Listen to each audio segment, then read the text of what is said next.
32. The Will to Death. In a book I've written, Freud, I have analysed the theories of the founder of psychoanalysis and expressed my radical disagreement with them. At one point, Sigmund Freud did say something with which it is possible for us to agree. Freud spoke of two basic motive forces in man, the will to death and the will to live. Of these two, he felt the stronger and more basic force is the will to death, a suicidal drive to end life which governs the unconscious of men. Albert William Levy, in commenting on Freud, concluded, "We are thus compelled to say that the goal of all life is death." Our agreement with this is, of course, a limited one. For a Christian, since Jesus Christ is the new way of life within him, his basic drive is to live righteously under God. The more he grows in grace, the more strongly his will to live flourishes. The strong Christian will be governed not only by a will to live, but a will to victory. The psalmist declared, "I shall not die, but live and declare the works of the Lord." Psalm 118:17. St. John declared that, "This is the victory that overcometh the world, even our faith." 1 John 5:4. When men are without faith, they are governed instead by an overpowering, although unconscious, will to death. In a study which, while defective at points from a Christian perspective, is still very important, the psychologist Samuel J. Warner studies the urge to mass destruction. In this urge to mass destruction, the individual will to death seeks to involve all men in its suicidal course. Warner cites, quote, "two major dynamic factors," end quote, which enter into the causation of this urge to mass destruction. First, quote, "the craving for individual power," end quote, for the sheer amoral assertion of the ego, and second, the motive of revenge. In this will to power, relativism and nihilism are basic. In answer to the question, "What does the nihilist believe?" Nietzsche wrote in The Will to Power, quote, "Nihilism is the belief that everything deserves to perish." End quote. Moreover, Nietzsche declared, quote, "Thorough nihilism is the conviction that life is absurd in the light of the highest values already discovered." End quote, and, quote, "the deed of nihilism is suicide." End quote. We should not be surprised that today's radicals, with their relativism and nihilism, are demanding that, as individuals and as a nation, we follow a course of deliberate suicide. Since they themselves are governed by a will to death, it is for them the only logical course of action. Warner speaks of the necessity of understanding the, quote, "most malignant perversion of human-mindedness." We proceed with the conception of human-mindedness in which hatred of all who live is a key underlying feeling, individual power is a salient craving, and revenge upon all who live is a major factor. End quote. In other words, these zombies, these living dead, hate the living with all the passion of their malignant and corrupt souls. They dedicate their lives to the destruction of all life and want all things to perish. For a man governed by the will to death, says Warner, it is, quote, "more important for him to defeat others than to succeed." End quote. Such a person is envious of success in others, hates them for it, but is both afraid of success and avoids it. He wills defeat and failure. He finds pleasure in unhappiness and misery, in defeat and in anxiety. In fact, states Warner, quote, "victory through defeat may indeed become the safest form of victory." End quote. Such a person consciously may be working for victory, but unconsciously aim for and welcome defeat. As a result, because so many millions all over the world are involved in this will to death, We have, therefore, a national and international mental condition which is best described by Warner's title, The Urge to Mass Destruction. We have now what Warner calls the efforts of man to organize mass self-destruction, to seek a mass grave for all, end quote.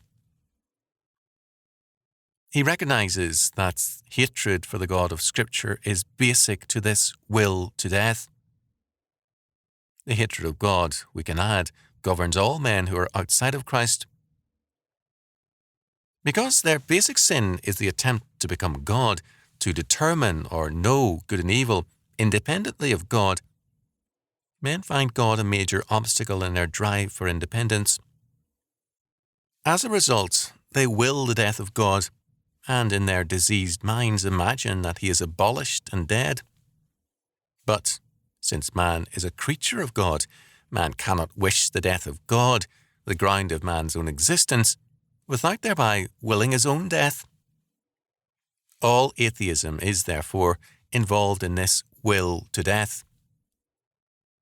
The answers Warner gives to this problem of the urge to mass destruction are non-Christian and therefore fallacious, although his analysis is excellent and a major contribution.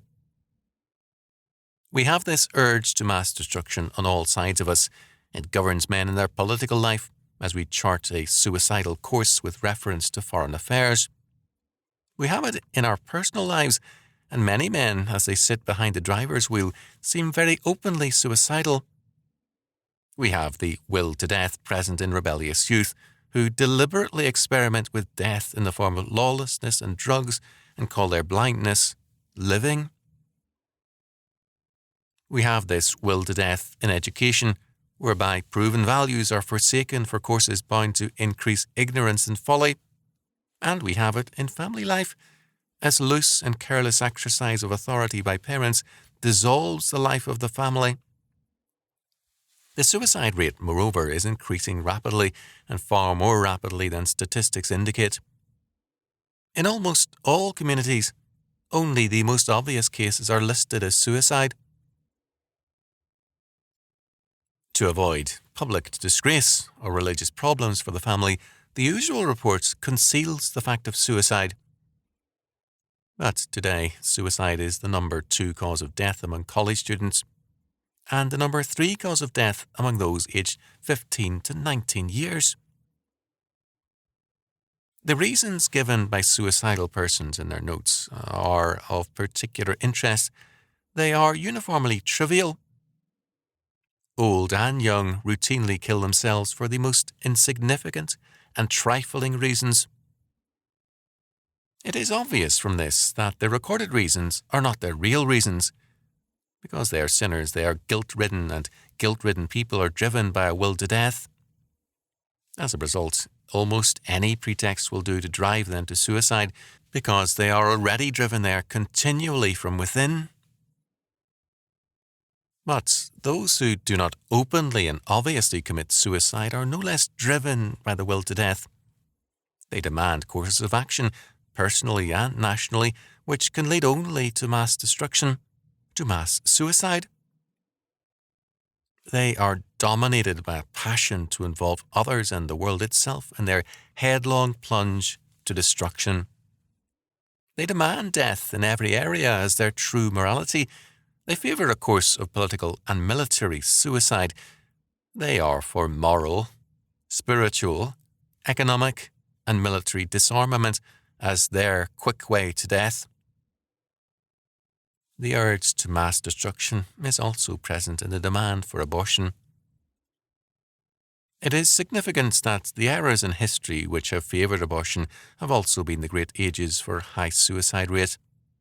The two go hand in hand. They both represent a hatred of life. Joshua Lederberg, professor of genetics at Stanford, has said, in favouring abortion, "We cannot insist on absolute rights to life of a piece of tissue just because it bears a resemblance to humanity." The next step, of course, will be to deny anybody's right to life. If science has the right to take prenatal life, it has the right to take postnatal life. because it has become judge over life. Not only do suicide and abortion go together, but the same people who demand the right of abortion, the right to kill prenatal life, claim also to be against capital punishment. This is not surprising since they advocate murder by abortion. Why punish postnatal murders by capital punishment?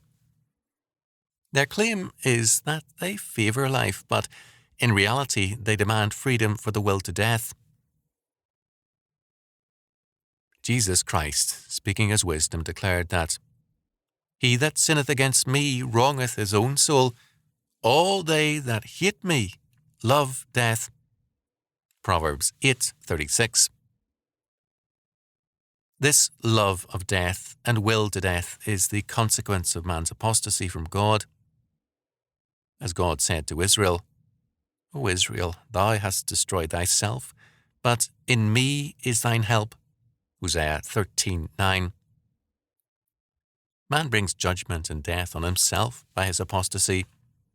Sinners, according to St. Paul, are, quote, backbiters, haters of God, despiteful, proud, boasters, inventors of evil things, disobedient to parents, without understanding, covenant breakers, without natural affection, implacable, unmerciful, who, knowing the judgment of God, that they which commit such things are worthy of death, not only do the same, but have pleasure in them that do them.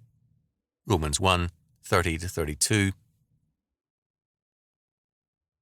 The only antidote to this will to death is Jesus Christ, who declared, "I am the resurrection and the life," John 11:25. In whom alone we have newness of life and the will to live. In him, our being from its innermost wellsprings is governed by life and the righteousness and resurrection of Jesus Christ. The will to death is then broken and the will to live given direction.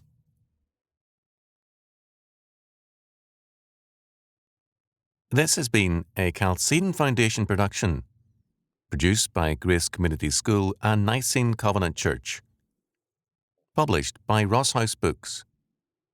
Copyrights 1971, 1977, 1984, 1995, 2009, 2011, Mark R. Rushdoony. If you enjoyed this audiobook, be sure to visit chalcedon.edu for more books and audiobooks by R.J. Rushdoony.